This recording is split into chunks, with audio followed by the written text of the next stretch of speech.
আসসালামু আলাইকুম। আজকের রেসিপিতে করে দেখাবো দারুণ মজার তেল দিয়ে তৈরি ভ্যানিলা পাউন্ড কেক। চলুন রেসিপিটি শুরু করা যাক। এখানে একটি চালনির মধ্যে নিয়ে নিব 1 কাপ পরিমাণ ময়দা, 1 চা চামচ পরিমাণ বেকিং পাউডার, 1/4 চা চামচ পরিমাণ লবণ। এবার সব কিছুকে চেলে নিব। চেলে নেওয়া হয়ে গেলে এর মধ্যে দিয়ে দিব 2 টেবিল চামচ পরিমাণ গুঁড়া দুধ। গুঁড়া দুধ দেওয়া হয়ে গেলে সব কিছুকে নেড়ে চেড়ে মিশিয়ে নিব, তারপর ঢাকনা দিয়ে ঢেকে একটি সাইডে রেখে দিব।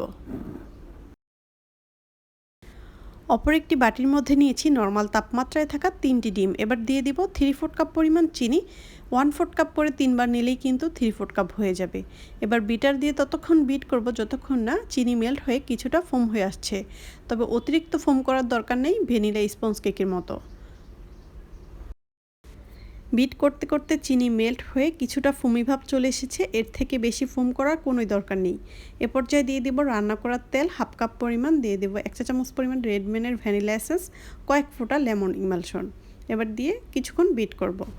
এখানে লেমন ইমালশন দিয়েছি, তার কারণ হচ্ছে ভ্যানিলা এসেন্স দেওয়ার পরও কিন্তু অনেক সময় ডিমের একটি উগ্র গন্ধ থেকে যায়।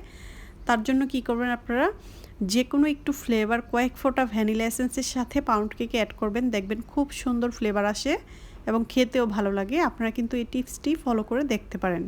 এবার শুকনো উপকরণগুলো দিয়ে খুব ভালো মতন বিট করে নিচ্ছি।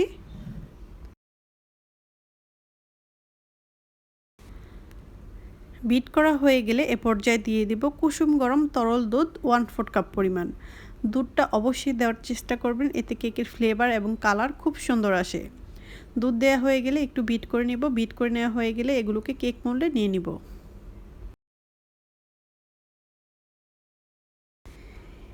এখানে 8 ইঞ্চির একটি পাউন্ড কেকের মোল্ডের মধ্যে হালকা তেল ব্রাশ করে বেকিং পেপার দিয়ে কেকের ব্যাটার দিয়ে দিয়েছি। হালকা একটু ট্যাপ করে নিয়ে চলে যাব এটা বেক করার জন্য। আজকের কেকটি আমি ওভেনে বেক করব, তার জন্য 160 ডিগ্রিতে আপ ডাউন হিট অন করে 50 মিনিটের জন্য ওভেনের 3 নাম্বার তাকে দিয়ে বেক করে নিয়েছি। কেকটি ওভেন থেকে নামানোর সাথে সাথে ক্লিয়ার র্যাপ দিয়ে মুড়িয়ে রাখবেন, তাহলে কেকটি আর ড্রাই হবে না।